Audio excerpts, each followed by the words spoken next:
নেতৃত্বে আজকে একটেকের নির্ধারিত বৈঠক অনুষ্ঠিত হয়েছে।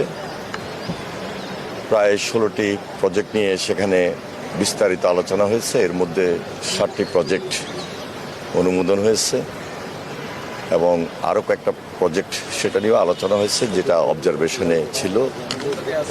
পরবর্তী বৈঠকে সেগুলো আবার আলোচনা হয়ে সিদ্ধান্ত গৃহীত হবে। এর মধ্যে সবচেয়ে যেটা গুরুত্বপূর্ণ, আমরা এক কথায় বলি যে বাংলাদেশের মাস্টার মাইন্ড প্রকল্প, সেটি হলো পদ্মা ব্যারেজ। প্রায় 35,000 কোটি টাকার এই প্রজেক্ট আজকে অনুমোদন হয়েছে, যেখানে বাংলাদেশের 3 ভাগের 1 ভাগ অঞ্চল, 24টা জেলা, 7 কোটি মানুষ, 37% তারা উপকারভোগী। জনস্বার্থে গুরুত্বপূর্ণ বিদায় এই প্রকল্পটি আজকে অনুমোদন হয়েছে। এই জন্য আমি মনে করি যে এই প্রকল্পটি বাস্তবায়নের মধ্য দিয়ে যে বাংলাদেশের দীর্ঘদিনের যে দক্ষিণ পশ্চিমাঞ্চল, উত্তরাঞ্চল, সেই দিকের মানুষ সবচেয়ে বেশি উপকার পাবে এবং দেশে যে একটা উপকার সুবিধা রেভিনিউর দিক থেকে, সেটা আমরা এই প্রজেক্টটা শেষ হলে সবচেয়ে বেশি অর্জন করতে সক্ষম হব।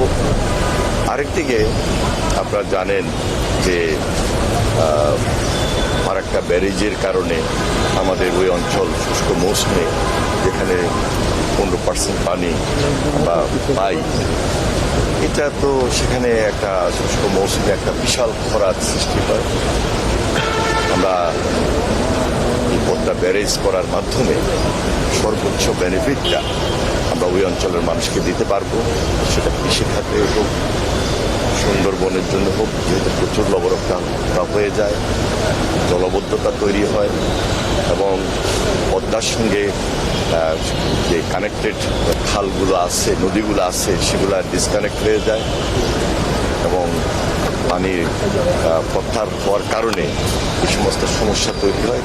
সব দিক বিবেচনায় এই প্রজেক্টটিকে আমরা এই জন্য বলছি যে মাস্টার মাইন্ড প্রকল্প, যেটা আমাদের নির্বাচনী প্রতিশ্রুতি ছিল, ইশতেহারে ছিলেন মাননীয় প্রধানমন্ত্রী জনাব তারেক রহমান নির্বাচন পূর্বে রাজশাহীতে গিয়ে জনসাধারণের সামনে সেটা বক্তব্য রেখেছিলেন, কমিটমেন্ট করেছিলেন। আজকে সেটা বাস্তবায়নের জন্য আমাদের এই প্রকল্পটি একটাকে অনুমোদিত হয়েছে। এর সঙ্গে আরও 6টা প্রকল্প অনুমোদিত হয়েছে, যেগুলা খুব বেশি দৃশ্যমান সহসায় আস্তে আস্তে হবে।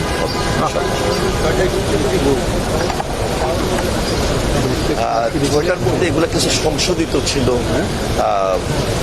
বিগত যে ইন্টেরিয়ার গভর্নমেন্ট, ওনারা কয়েকটা প্রজেক্ট করেছিলেন, তার মধ্যে স্থানীয় সরকার মন্ত্রণালয়ের প্রজেক্ট রয়েছে, কৃষিভিত্তিক প্রজেক্ট রয়েছে। আমি স্পেসিফিক এই মুহূর্তে বলছি না, এই মুহূর্তে যেটা আমাদের সবচেয়ে বেশি প্রায়োরিটি, সেটাই আপনাদের সামনে তুলে ধরলাম।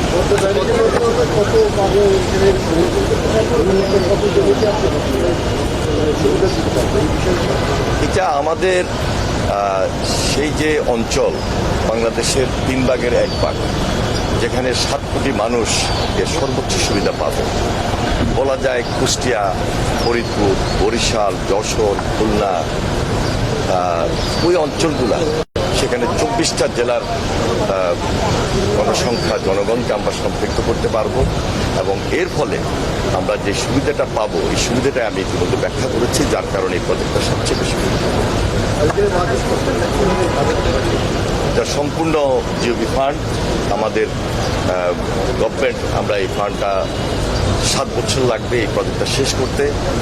2033 সালে এই প্রজেক্টটা শেষ হবে।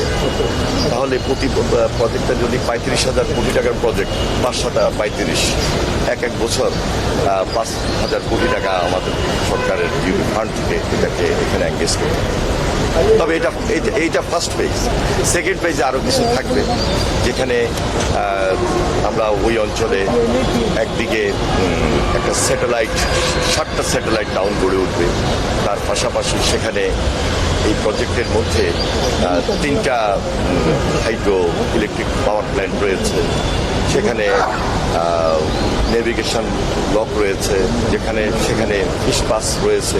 সুতরাং সব কিছু মিলে অত্যন্ত গুরুত্বপূর্ণ এবং এই প্রকল্পটা দেশবাসীর জন্য সবচেয়ে বেশি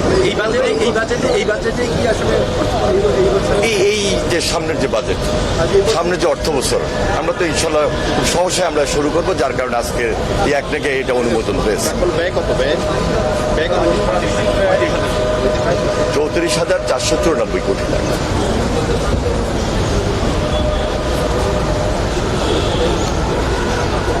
দেখুন, এটা তো সম্পূর্ণ কারিগরি সমীক্ষা হয়েছে। বিভিন্ন স্টাডি কমপ্লিট হওয়ার পর এটা আজকে অনুমোদন হয়েছে। এখানে একটা বিশাল রিজার্ভার থাকবে। আমরা এই পানিটাকে এখানে জমা রাখবো, বর্ষার পানিটাকে আমরা সেটা পাস করব এবং ন্যাচারাল ওয়াটার আছে, বৃষ্টির পানি আছে, সব কিছু মিলিয়েই তো আমরা এই প্রকল্পটা গ্রহণ করেছি। এই প্রকল্পের সঙ্গে অনেকগুলো নদী কানেক্ট থাকবে, পদ্মার সঙ্গে, এটার সঙ্গে গঙ্গার সঙ্গে পদ্মার সঙ্গে নদী। সেই নদীগুলো হলো আপনার হিসনা, মাথাভাঙ্গা, গড়াই, মধুমতি, ইসামতি সহ আরো কয়েকটা নদী।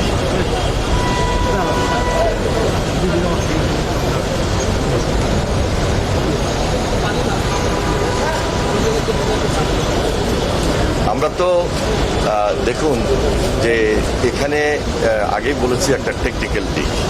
এখানে বর্ষার পানির বাহিরেও আমাদের খাল খনন প্রক্রিয়া যখন আমাদের সারফেস ওয়াটারটা থাকবে এটার সঙ্গে কানেক্টেড, আর রিজার্ভারের মধ্যে তো আমরা পানিটাকে রিজার্ভে করি। আর রিজার্ভটা করার ক্ষেত্রে তো টেকনিক্যাল দিকটাই সবচেয়ে বেশি গুরুত্বপূর্ণ। বর্ষার পানি, তারপরে আপনার যখন শুষ্ক মৌসুমের আগে যখন বর্ষার পানি, প্লাবনের পানি থাকবে, তারপরে আমরা ওটাকে রিজার্ভ করে রাখার জন্য যা যা কিছু দরকার, গভীরতা, সেদিক উল্লেখ করেই তো আমাদেরকে এই পানিটাকে রিজার্ভ করতে হবে এবং এই রিজার্ভ থেকেই তো এটা নদীতে যাবে, খালে সেক্ষেত্রে এই চুক্তি নবায়নের বিষয়টা, গঙ্গা চুক্তি তো 30 বছর পূর্ণ হয়ে যাচ্ছে। হ্যাঁ, সম্পূর্ণ আমাদের স্বার্থ সংশ্লিষ্ট। আমাদের টেকনিক্যাল টিম কাজ করছে গঙ্গা চুক্তি নিয়ে।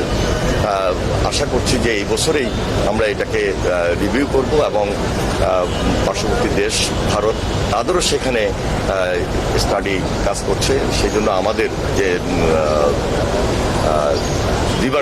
জয়েন্ট রিভার কমিশন যেটা, সেখানে যে কমিটি হয়েছে, ওনাদের যে কমিটি হয়েছে, সেই কমিটি মিলেই তো আলোচনা হচ্ছে এবং সিদ্ধান্ত শীঘ্রই আপনারা পাবেন। এবং এর মধ্যেই আশা করছি যে 30 বছরের যে চুক্তিটা সম্পূর্ণ হয়ে এবার হচ্ছে সেটা কন্টিনিউ আবার করবে ইনশাল্লাহ।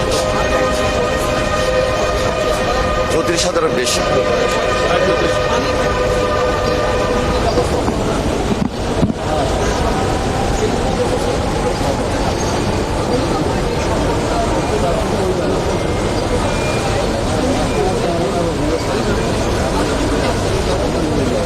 না, এটার সঙ্গে তো আপনি যেটা বলছেন ওটার কোনো সম্পর্ক নাই।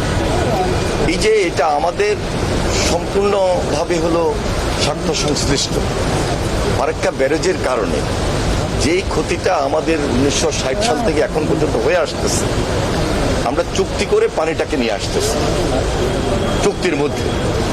সুতরাং এখন আমরা যেটা করব যে রাজবাড়ির ফাংশায় এখানে আমরা যে ব্যারেজটা তৈরি করব, এই ব্যারেজটা তৈরি করার অর্থ হলো এখানে একটা রিজার্ভার গড়ে উঠবে এবং পদ্মা এই পানি যেটা শুষ্ক মৌসুমে শুকিয়ে যায় তার আগেই আমরা একদিকে খননের মাধ্যমে সেখানে পানি জমিয়ে রাখা, বৃষ্টির পানি, বন্যার পানি, সেটাকে জমিয়ে রেখে বিভিন্ন নদীর থেকে নদীর সঙ্গে এই পদ্মার সঙ্গে খালের সঙ্গে যে কানেক্টেড করে দিব, তাহলে তো আমরা এই রেজাল্টটা পাচ্ছি। এবং 54টা নদীর হিচ্ছায় কিন্তু এখানেই নয়, 54টা নদী তো অনেকগুলো স্তর আছে, অনেকগুলো জায়গা আছে সেখানে। সুতরাং এইটা হলো একটা স্পেসিফিক জায়গা, এখানে হয়তো 4, 5, 6, 7, 8টা নদী।